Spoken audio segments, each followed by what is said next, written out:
I'm really sorry that I'm not there. I mean, this is really terrible. There's another illness story behind this one. I got BA2 Omicron and am not allowed to travel for a while. It's really kind of sticking with me. But I'm missing the conversation into which I would normally sort of have adapted this talk. So I apologize for just kind of dropping this in from above, and I'm really very sad to miss the conversations going on sort of before, during, and after this whole event, which I think is very important. So I'm feeling really sorry for myself at this point, and I wish I were there. Okay, I do think that we can do this like a kind of a full reconstruction. It's going to take years. It's a decade-long project. It's probably a 20-year project. We need to get started right away, like this year. And the early stages are going to be pretty unpleasant and difficult, and they're going to be involving confrontations around exactly the kinds of issues that Jean was just talking about. Stuff getting swiped, conflicts over resources, where we don't have a huge amount of experience at actually not only battling, but winning. So that was actually a perfect context for the talk that I would like to share with you. Our disciplines in the humanities have generated really a ton of great ideas for the new PhD, to use the title of Leonard Cassuto and Robert Weisbuch's recent book, which came out just last year from Johns Hopkins, which assembles more or less all of these good ideas between two covers. So I recommend it as strongly as kind of a compendium of where people have been thinking about the revival. They recognize that we can't succeed via micro reforms in one department, but that we need a systemic approach. So I would boil down a large number of these good ideas into two big groups.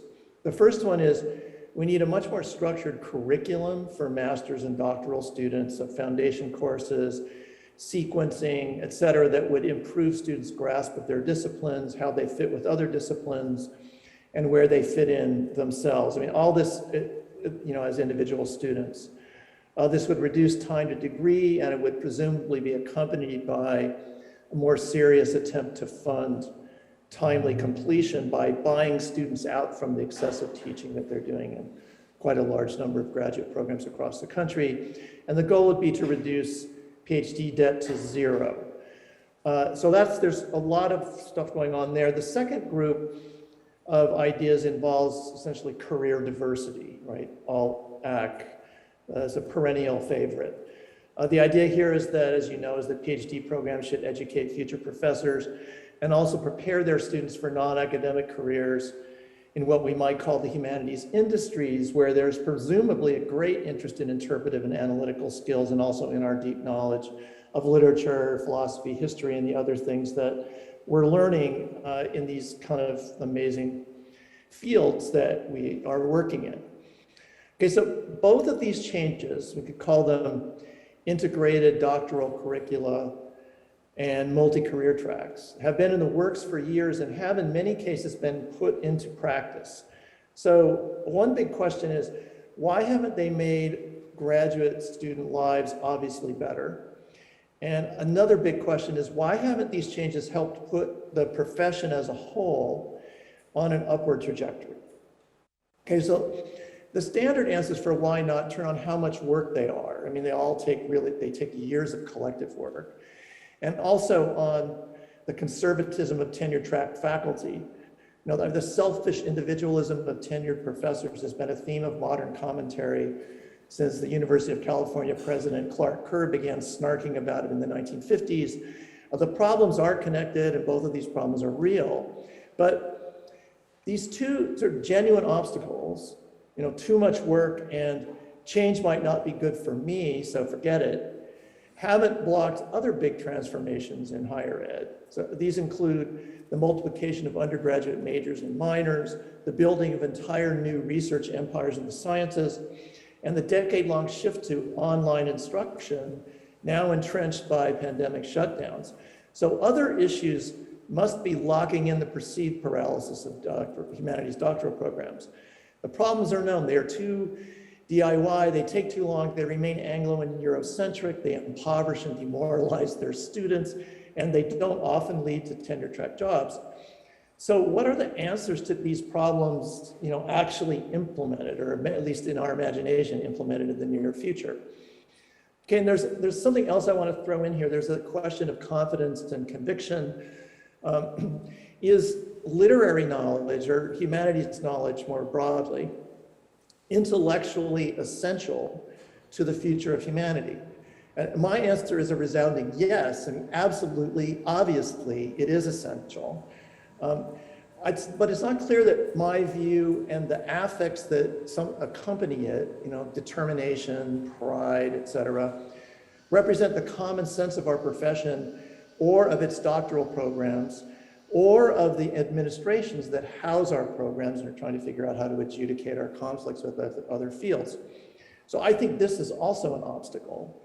The professional melancholia attached to a sense that the world doesn't need or want us anymore. So if we're not the object of public desire, why go to the trouble of dressing up to be appealing? Okay, so I've put two issues in play here and have time here only for one of them. In some ways it's the interesting, but I think it's prior structurally, so that's why I'm focusing on it. One of these is the essential importance of literary knowledge to the future of humanity, which I would actually be loving to talk about. The other is working conditions in the humanities, conditions that don't properly support creating literary knowledge, starting with the doctoral programs where so much of that creation takes place. So I'm going to talk about the second thing, the working conditions of humanities research, and it's a story of research infrastructure in the humanities or lack thereof, and it's not a happy story, as you know. At least not yet.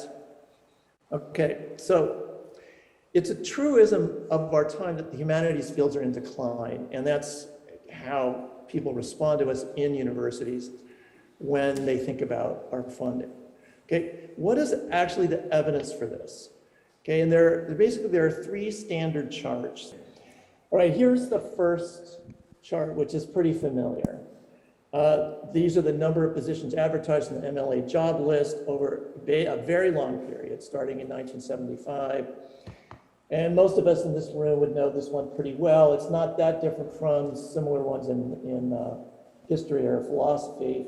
At a glance, we can see that job offerings in literature and language are up and down and up and down, and now they're really down.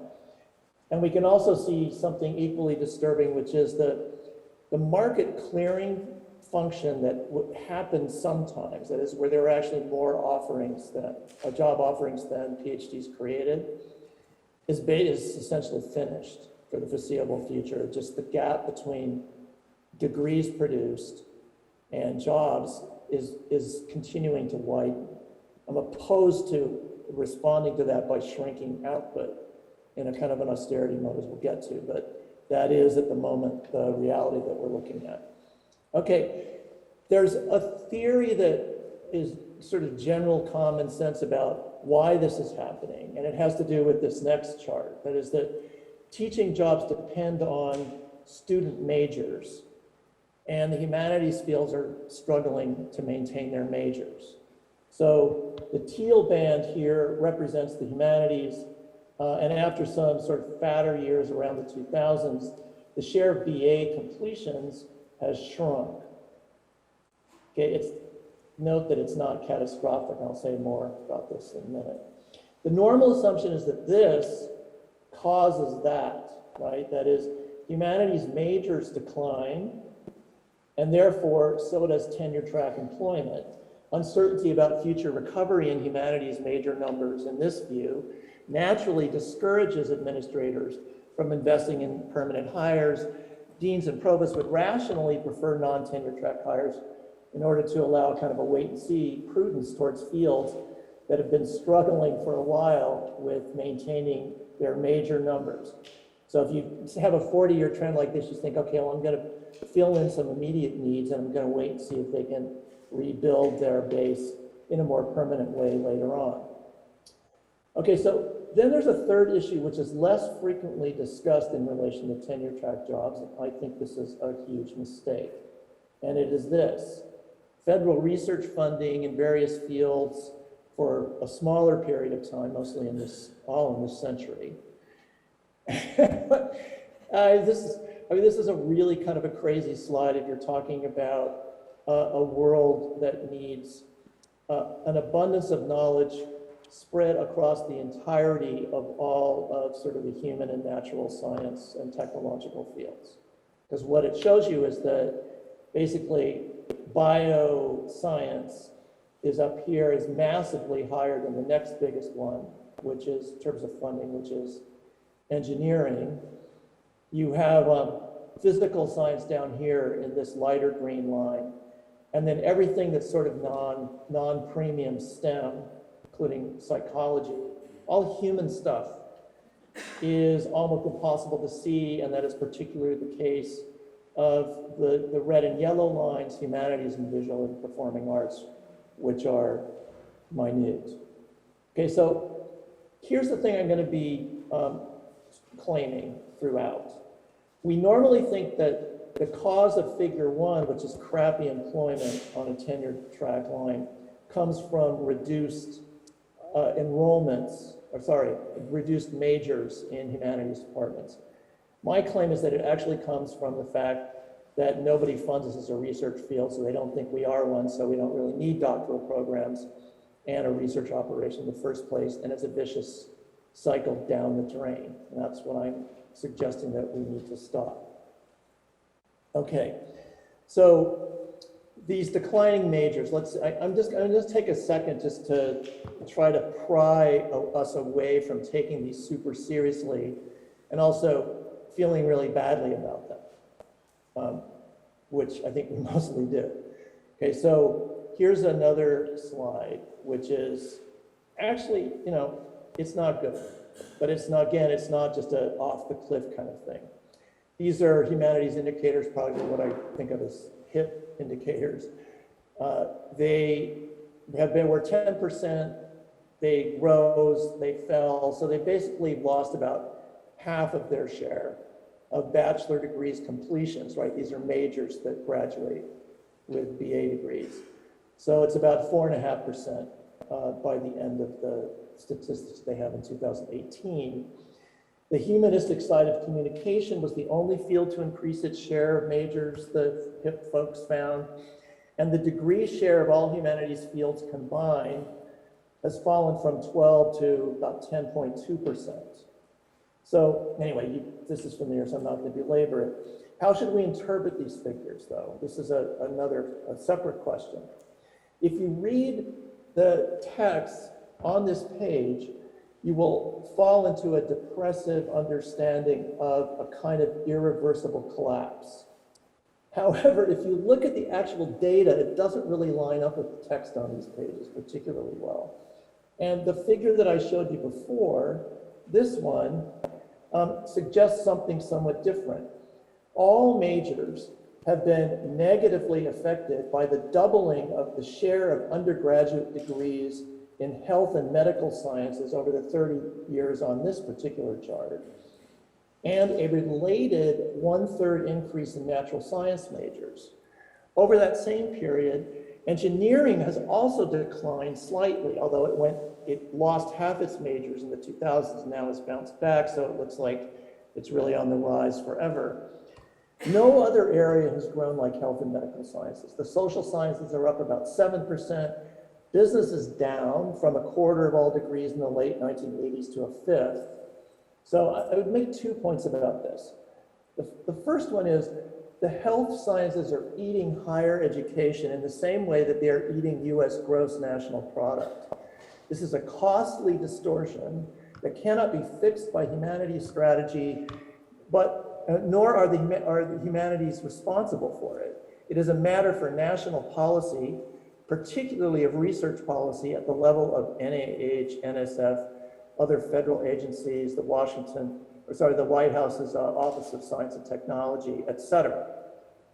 Second, we can reasonably posit that at least 1/3 to 1/2 of the loss of humanities majors say 7% of the 15-point loss,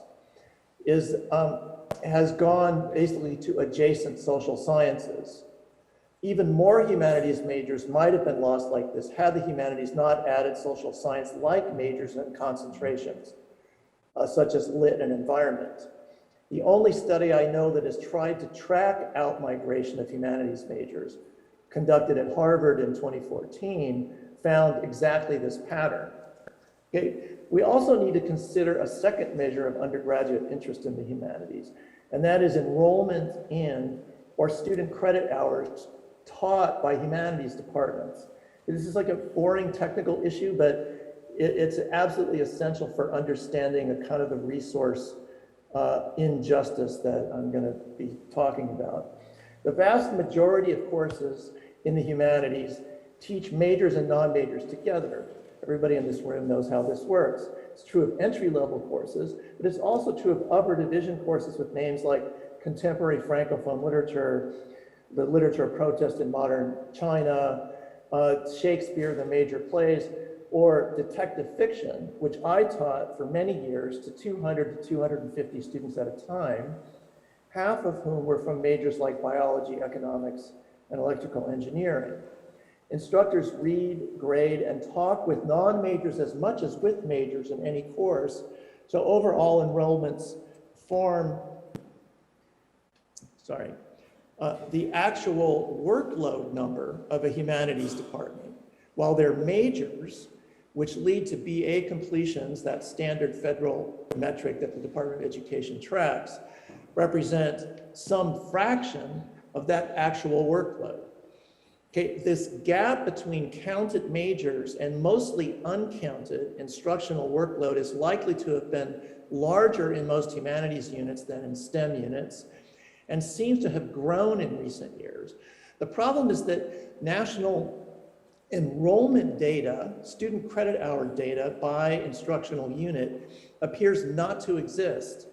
I've had access to detailed data at UC Santa Barbara because I was there, and I did a 2017 study of humanities divisional trends, and that found both a decline in majors of 10 to 15%, which is pretty close to the national pattern, and no decline in absolute enrollments over the same period. Enrollments went up in other divisions, so there was a small relative decline in the humanities of around 5%, but the same total number of students continued to enroll in humanities courses. So here's my best guess about what this means. Undergrad interest in humanities topics has not declined, even as a sense of humanities utility and their recognized validity in society as real-world research subjects has declined. So I'm going to skip fuller exposition of just to suggest that we have enough data to shift from one narrative to a second one that I believe is hiding behind this first dominant narrative. The first one is that undergraduates are migrating out of the humanities because their fields are long on ideology but short on secure employment. Students are looking for vocational courses, and the humanities are not vocational enough. Ph.D. programs should respond by becoming more vocational themselves, seeking non-academic jobs for their graduates, while training grad students to do more basic vocational teaching, which of course they're the people that are going to be doing, as opposed to the tenure line faculty who will continue to be doing the more liberal artsy side of this kind of a shifted program. I don't think that that narrative is right. It has pieces of truth in it, but I think it's not as true as the second one, which is undergraduate students remain as interested in humanities topics and methods as before. They are looking for ideas, knowledge, techniques, and capabilities that they can take into a meaningful career. But these ideas, knowledges, et cetera, need not take the form of vocational skills. Majors attract undergrads when they involve fundamentally coherent, exciting, and powerful knowledge systems that have respect in the world and that they, the students, can use to act on the world when they enter it. So in short, the reconstruction of literary education and other humanities fields means making them more powerfully intellectual rather than less intellectual. It entails reconstructing the humanities as research disciplines, starting with undergraduates, but also for the conjuncture of graduate students and faculty who will be conducting the primary bulk of that research. So this means building an infrastructure of collaborative projects on which doctoral students work with multiple faculty members, as well as, in most cases, undergraduates. Ph.D. programs are central forces in creating these collaborative projects. And humanities disciplines need to be reconstructed as research disciplines in which doctoral research is a core activity. I don't mean to sound like this is imitation of STEM. I don't think it is. It's going to look very different from what they do. I am saying, though, that tenure track lines and research effort, outputs, and funding are directly linked in the American Academy. And we need to respond to that, or to confront it and fix our relationship to that. Okay, so we've come to the same fork in the road, talking about intellectual content versus talking about material resources. And so I'm going to continue on the second fork, sticking with what we might call the political economy of literary knowledge. In general, our profession has been trying to create the new PhD by refusing intervention in political economy and accepting austerity. So, for example, here's a book passage recently published. Simply put, we see no reason to expect that the number of professorial positions will increase. In fact, steeper decreases appear far more possible, especially in the wake of the economically destructive pandemic that is raging while this book is in press. Some of the problem is due to loss of government support, et cetera, et cetera. We will discuss some of the ways that we might begin to repair trust with the public, beginning with outward-facing public scholarship. And throughout this book, we discuss how we can live best with the reality that faces us right now. And what I have to say to that is no, no, no, no, no, no, no. That's completely wrong. Unless we have to confront this reality and increase the number of tenure track positions and the resources that support them, none of these reforms will come to pass, particularly not public-facing scholarship, whose rooms with chairs are always at risk of being confiscated by somebody else at the university, as Jean was just describing. Unless we have more research money of our own, there will be no increase in tenure track positions. The authors of that passage, of course, you've already guessed, are Len Cassuto and Robert Weisbrot. In the introduction to the book that has all these great ideas about reform, all of which will be undermined if we accept the premise that we are limited to current decline economics that has been suffocating the profession gradually for many, many years. Okay, so there's this question then or this challenge then, this project of reconstructing material humanities infrastructure as leading to our being a sort of full-scale research discipline. All right, so the question that I can only just sort of skim the surface of is, how do we substantiate a claim that this kind of a project would start to have an effect on the institutions that are currently grossly underfunding us? Okay, there's the same fork. We could say our research is extremely important. It has massive social, psychological, and cultural impact. Literary, theoretical, and historical knowledge is fundamentally important. We're at the center of universities, not the margin. That was true in the past, it's going to be true in the future.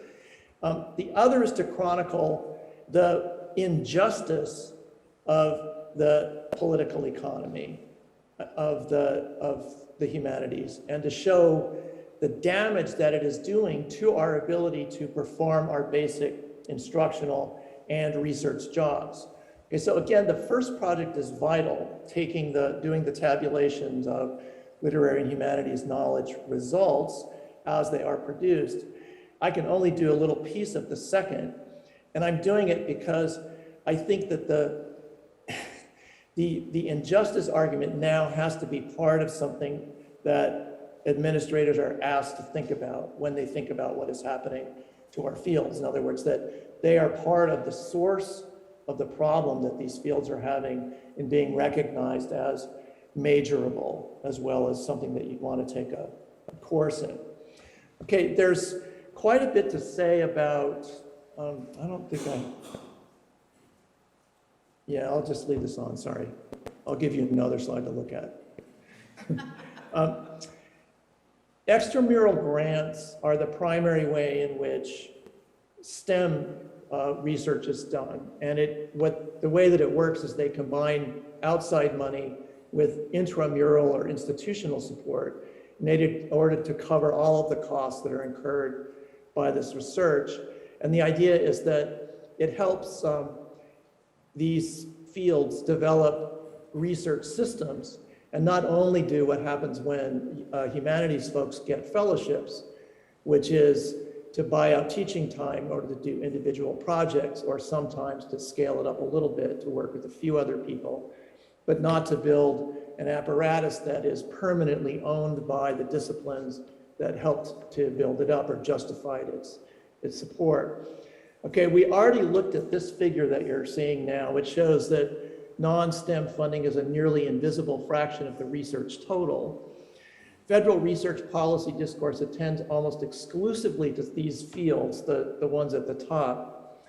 An example is that the Congressional Research Service's report on federal R&D in 2020 identifies budgets for 14 research agencies at the federal level, and yet NEH and NEA are not among them.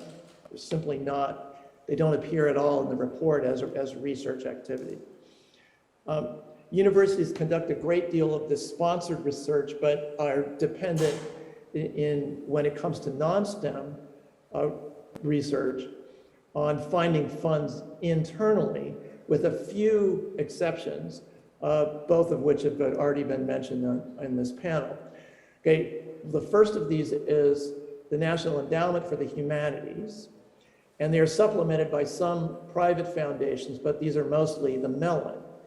And I'm going to just look at these two. The first of these is the NEH appropriation for 2021, where the total appropriation was $167,500,000. It has a minuscule total budget, and within that total, it spends actually only about $20 million on research when you add digital humanities to research programs, which is $14.5 million. The rest of the NEH's budget goes to either re-granting or public programming of different kinds. So in this way, the NEH signals that sponsoring research is not actually the main activity of the federal government's only agency dedicated to humanities research.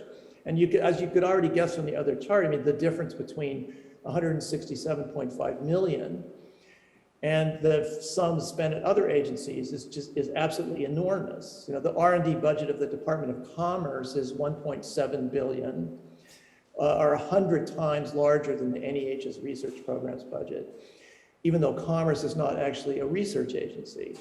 NSF 6.3 billion, NIH 37 billion, Department of Defense 53 billion, 136 billion was spent by the federal government on research and development in fiscal year 2018.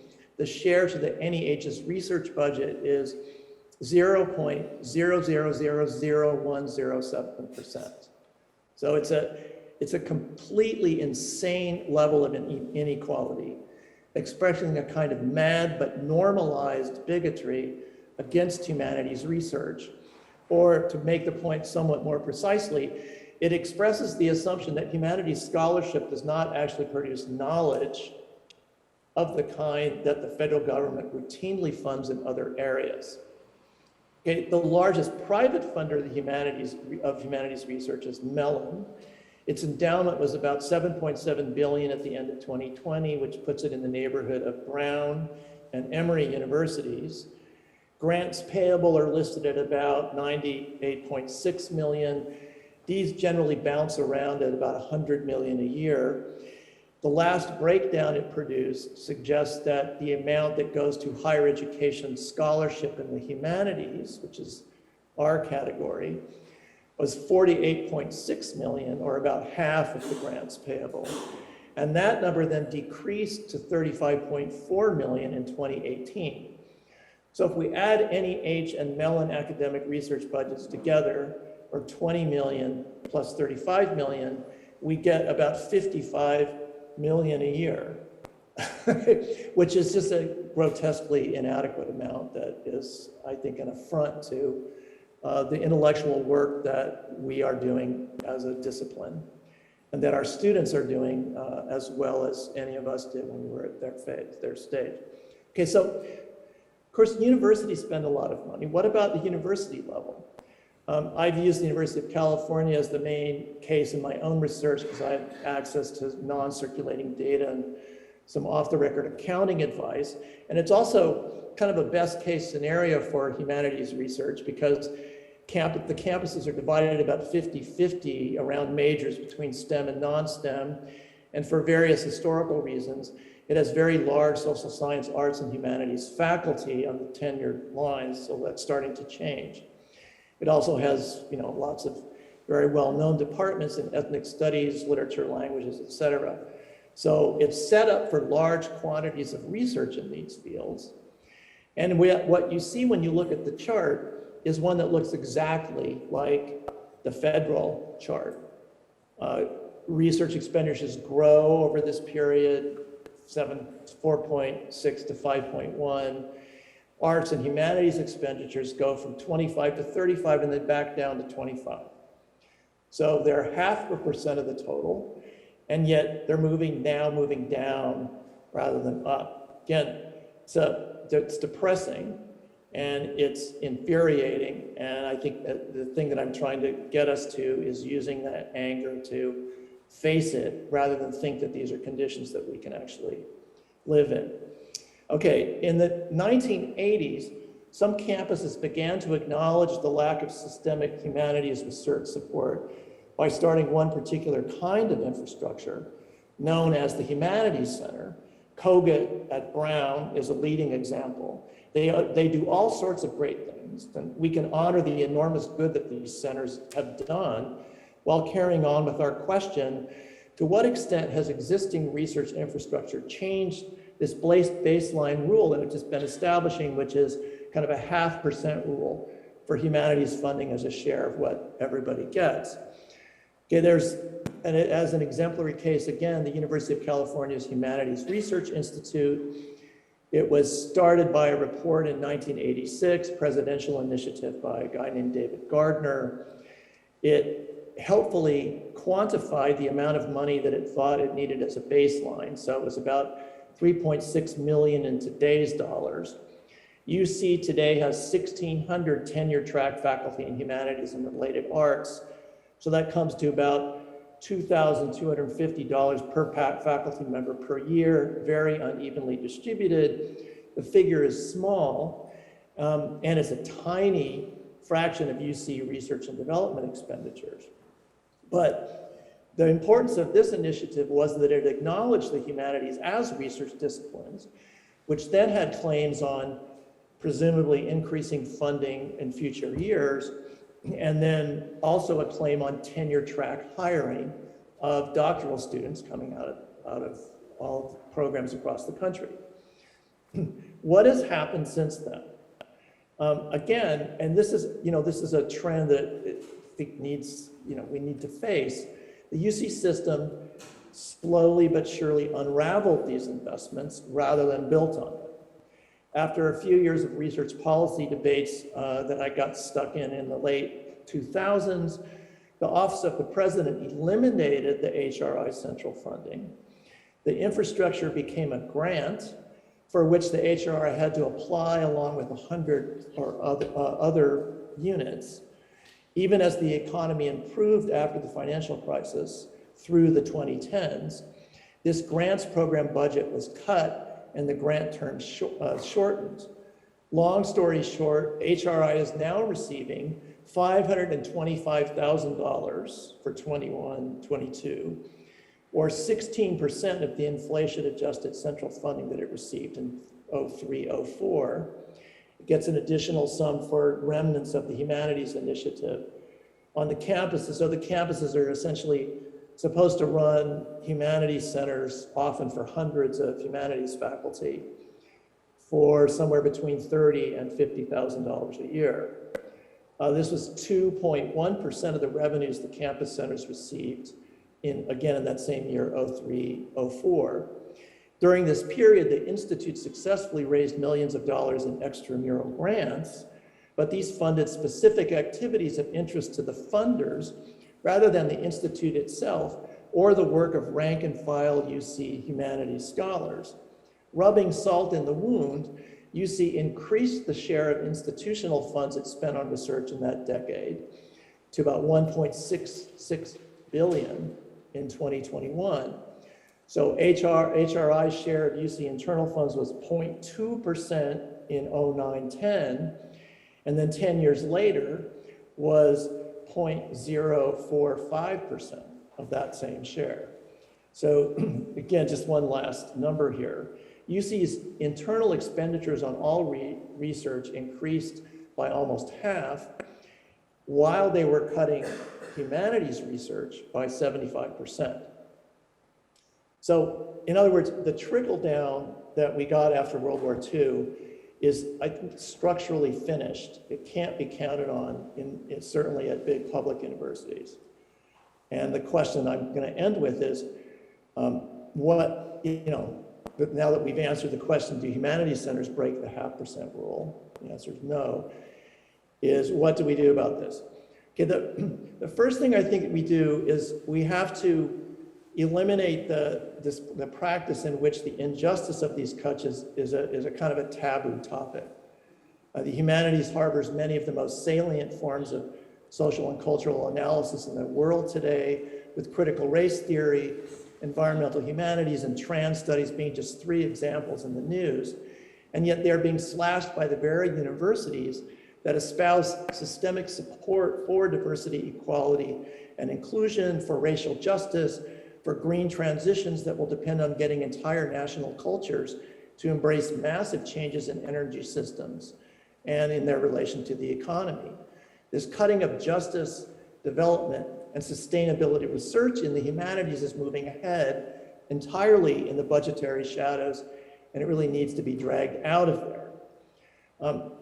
Secondly, recognize the urgency of the impact on these research cuts on our PhD programs. And again, just to repeat the syllogism, unless a field is a research field, it is not seen as needing doctoral students. Unless a field is funded to do research, it is not in the US Academy seen as a research field. So the change that we need to focus on making to help 21st century graduate programs is to reconstruct funding to create a meaningful humanities research infrastructure. Any and all reforms depend on this, curricular and everything else. A rebuilt political economy for humanities research. And here's my sort of homemade illustration of how this will look, focusing on these, starting with this, the argument for substantial public research funding. We could start by setting a target of 1% of federal funding. It would be a doubling or more what is happening now. And then moving along around this cycle. We want to get to 4, rebuilt tenure track employment, just thinking on that level. And we need to get through these steps in order to make that happen. Sorry, I'm looking. Yes. I'll just close by saying that we must have a revival of humanities graduate programs, and that we can have this revival if and only if humanities organizations confront directly and systematically the material conditions that have kept them from reaching their intellectual potential, from helping to solve global society's hardest problems, from reaching the least advantaged in the non-college populace more broadly, from creating knowledge at the desired intensity and scale, and from giving a proper employment future to our own students. So I believe this is something that with sustained effort we can absolutely do, and I'm really very interested in hearing how the situation appears to you. Thanks for your patience. Wonderful. Thank you, Chris.